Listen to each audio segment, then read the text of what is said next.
Talking about the Indian liquor industry, it is one of the biggest alcohol industry across the globe, only behind from two major countries such as China and Russia.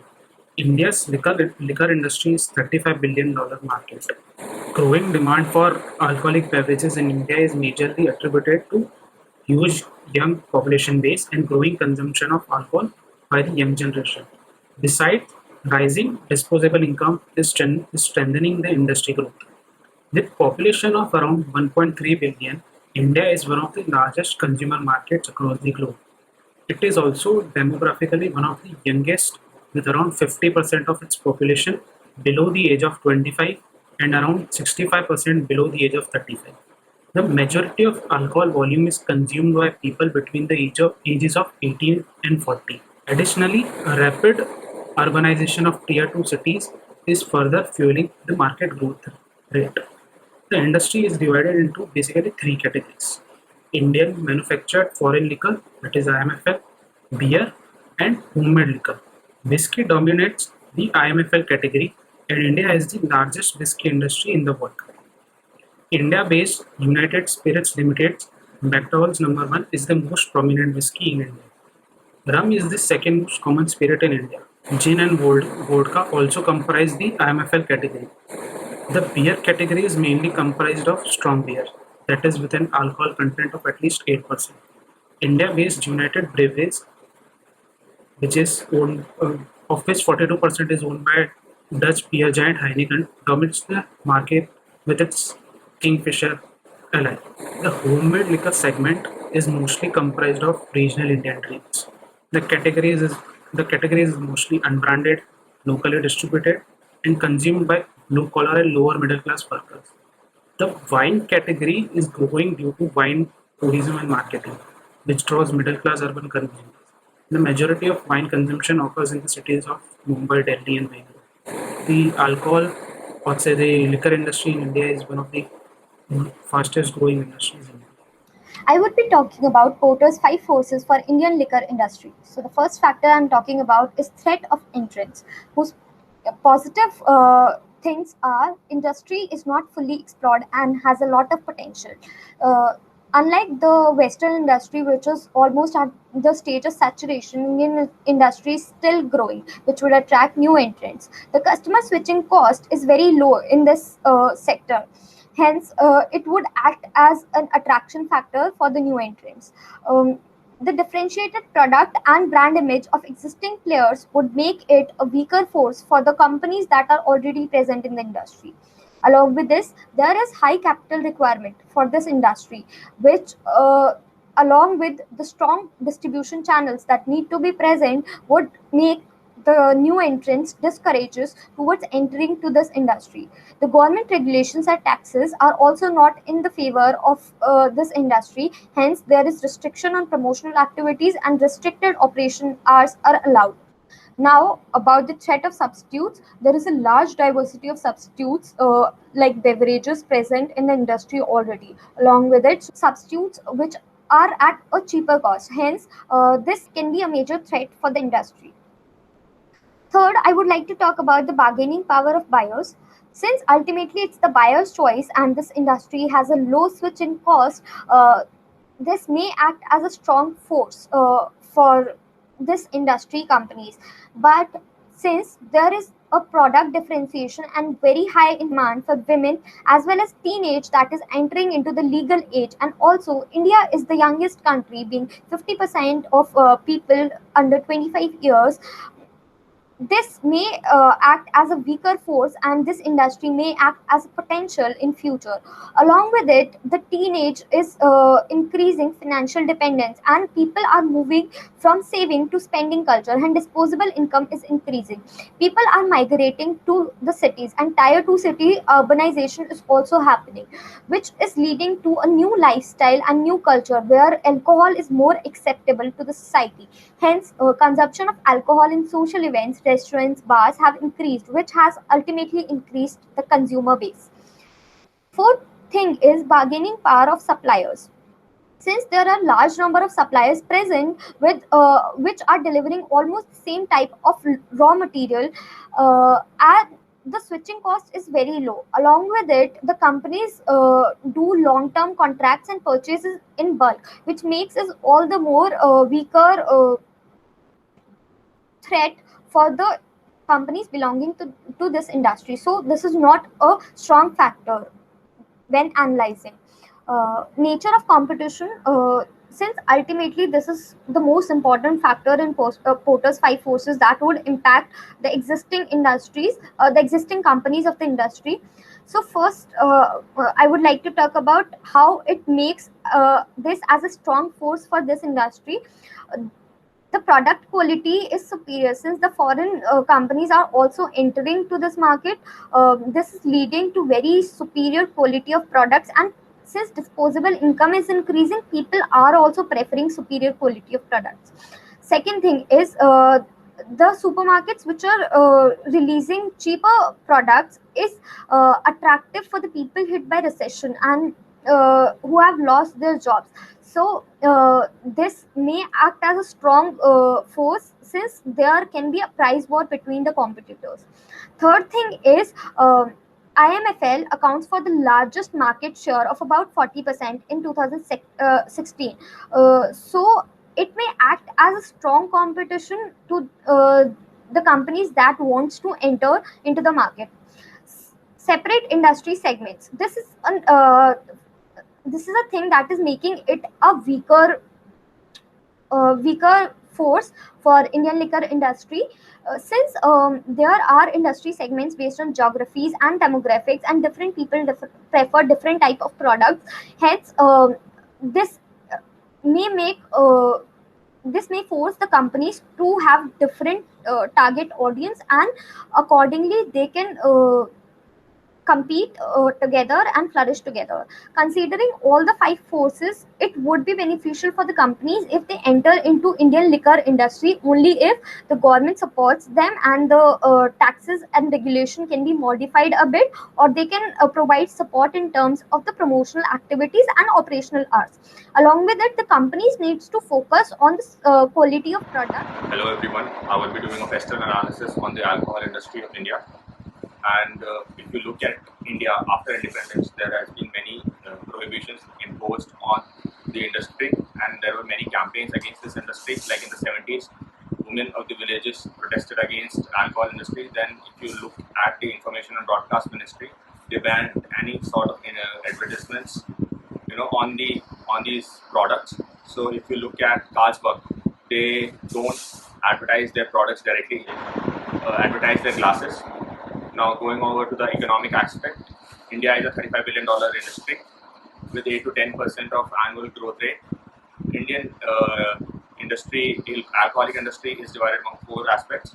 The first one is the IMFL, Indian Manufactured Foreign Liquor. The next one is the country liquor. Then there is beer, and then there is wine. Going on the social aspect, with the growing demand among the consumers due to the change in attitudes, this has been a new normal. Also, there has been a rise in disposable incomes, so the consumers are shifting from country liquor to IMFL, beer and wine. Also, with the rise in demands, the availability and accessibility has become easier with various government and private outlets. Going on to the technological aspect, the Indian industry has been moving towards the technological aspect. If you see the washing, labeling, filling, packaging, the entire bottling line they have been trying to automize the entire structure. Now, going on to the legal aspect, there has been various excise duties and prohibitions and licensing have been imposed. I mean, despite the technological advancement, the liquor industry are bound by these guidelines and rules, because they still cannot use the full potential, because since there is a cap on the production as well as on the pricing. Now, going on to the environmental aspect, if you look at an alcohol industry, the amount of water used, be it for the blend or for the washing purposes, is immense. So, due to the various government guidelines and various environmental impacts, the industry has been pushed towards reducing the usage of water. If you look at DIGO, they have reduced 70% usage of water in all of their units. Now going over to the structural part, there has been many greenfield projects which are underway, which try to conserve the environment by making the entire structure environmental friendly. So thank you. Hello everyone, I am Akshat and I am here to talk about Diageo India. It is the organization that we have chosen to conduct as a team our analysis upon in the industry of alcoholic beverages in our own country. So Diageo India is one of the largest alcoholic beverages company in the world. It has a diverse, rich business portfolio with premium brands as well as budgeted brands as well, including the big names such as Black and White, Johnny Walker, Antiquity, VAT 69, Ciroc, the vodka brand. For gin, we have Aviation Gin and all the other brands that came under the portfolio due to its strategic acquisitions it has made over the period of time. For example, in the year 2001, the company acquired Seagram's Spirit. In the month of November in the year 2011, it acquired a controlling stake in the organization United Breweries, which was famously owned by Mr. Vijay Mallya. The company, with its strong distribution network and a talented set of individuals that it has employed, is able to maintain and create a mark in the minds of its consumers by providing them the best products they can. Incorporated in India as United Spirits Limited, the company is listed both on Bombay Stock Exchange as well as the National Stock Exchange. The company also has an in-house technical center which is actually located in the city of Bengaluru. It is responsible for all the research and development that takes place across the wide business portfolio that the company already has. Also, in that, it houses a set of technical laboratories which conduct regularly the analysis needed to make sure that the quality and the consistency of the beverages is maintained.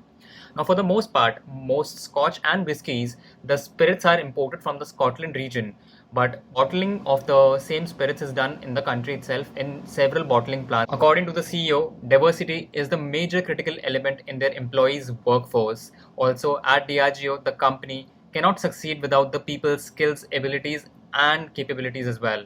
Simply put by the CEO, their people are the main ingredients for their success. Under the Scotch banner, the company has VAT 69, Johnny Walker, Royal Challenge, etc. In mixed drinks, the company has Smirnoff cocktails. In liqueur, they have Baileys. In tequila, they have Don Julio, Casamigos. In gin, they have Gordon's as well as Aviation Gin, which is famously being endorsed by Ryan Reynolds these days. Various other brands include McDowell's, Royal Challenge, etc. Now talking about their major competitors, which are essentially Pernod Ricard and Bacardi, the company's ambition is to be one of the best performing, most trusted and respected consumer products company in the world. I'll be talking about a few of the statistics to prove the organization's success in our own country. It is actually the #1 spirits company in India, second largest spirits company across the globe. It is rated AA+ by credit rating agencies CRISIL and ICRA. Also, talking about its performance snapshot in the financial year 2019 and 2020, the revenues from operations were about 28,589 crore rupees, with profit after tax at a staggering 705 crore rupees. Its EBITDA was 16.6% and earnings per share were about 9.7. They have a reduction of 79% in the GHG emissions, which is the basic metric used to analyze the emissions made by any alcoholic beverage company. They have 19% diversity in their overall Indian workforce, including at the executive level. They have about 3,300 direct employees in the company, and their outreach is to about 25.6 million people in our own country. Hi, my name is Akshat, and we will now discuss SWOT analysis of Diageo. Starting with the strengths of the company, it is the #1 company in India and is the market leader. Out of the world's 20 top brands, 8 brands are owned by Diageo. So some of these popular brands include Johnny Walker, Smirnoff, Guinness, Baileys, etc. One of the core strengths of Diageo is their wide geographical reach and the distribution network. The brand has presence across many states in India with around 50 manufacturing facilities. The brand also offers products across multiple price ranges, ensuring that they have something for all types of customers. Now moving on to the weaknesses, the company does not own any popular brands of wine, which adversely affects their business in those markets. Wine consumption has increased over the years, and the company is losing out on this segment as a potential business. Even though Diageo is spending more than the average R&D expenditure within the industry, it is spending way less than the other players who have had a significant advantage in terms of innovative products. Diageo also faces numerous challenges in managing costs since procurement of licenses, legal formalities, as well as a large distribution network demands high levels of investments. We will now talk about the areas of opportunities. So, retail consumption of liquor is on rise, and people today prefer to consume these products at home rather than in outside establishments. There is also growing awareness regarding various types of alcohol, and people are more aware about global brands and actually prefer these brands. So, global companies like Diageo can benefit from this aspect. Technological developments also come with numerous benefits. Operations can be automated to reduce costs. Technology will also enable data to be collected on customers and will improve the marketing efforts of the company. Finally, we will be discussing some of the potential threats to the business. So one of the first threat that the business face is stiff competition from other major players such as Pernod Ricard, Sam Miller, Carlsberg and so on, with local and new entrants also coming in and disrupting the market like Bira. Health concern. There are significant health concerns that the customers also are concerned about the ill effects of consumption of liquor and alcohol, and it is likely to affect the business. However, in certain cases, this may also emerge as an opportunity where people may start spending more on premium and high quality brands. Finally, there is a stringent regulatory framework in the country and this on the sale and consumption of alcohol. This is a huge threat as it becomes difficult to work with all these legislative barriers. Diageo is owner of some of the most iconic brands which are market leaders in their respective categories. Coupled with the rise in disposable income in India, the business is likely to gain. Also, Diageo stands to profit from the nature of product that it sells. Mostly, demand for alcohol is not as sensitive to business cycle fluctuation as other products. While individuals may trade down to cheaper alternatives during tougher economic situations, the business does not usually battle steep demand declines during the downturns. So now let's talk about the value chain of liquor industry in India. First, let me point out a few facts. The Indian alcoholic beverage industry is one of the largest in the world, and this growing demand is majorly attributed to the huge young population base of the country. The demographic stats are expected to fuel the growth of the industry at a rapid pace in the country. Now, let's move on to the market segmentation of alcohol-based beverages in the country. The segments are divided in 4 categories. Product, which is further divided in beer, wine, and distilled spirits category. By origin, through country liquor, Indian-made foreign liquor, and imported foreign liquor. This is the most important category because it fuels the highest demand and supply for the country. By distribution channel, the offline and online, both the distribution channels are attributed to this category as well as the on-premise distribution. By geography, the Indian alcoholic beverage market is segmented in 4 regional markets, being the northern, southern, eastern, and western markets. This sums up the segmentation of liquor market in India. Now let's talk about the stakeholders which form the value chain of liquor industry in India. The stakeholders being farmers, sugar molasses producers, distilleries and distributors, and finally the consumers. Now let's move on to the value chain analysis for Diageo. The value chain for Diageo is based on primarily 2 sorts of activities, first being primary activities and second being secondary activities. The primary activities constitute the inbound logistics, operations, outbound logistics, marketing and sales, and then finally the services. The secondary activities are constituted of firm infrastructure, human resource management, technology development, and finally procurement. The analysis of the value chain activities help us understand the sources of competitive advantage for the company. This sums up the value chain analysis for Diageo. Thank you.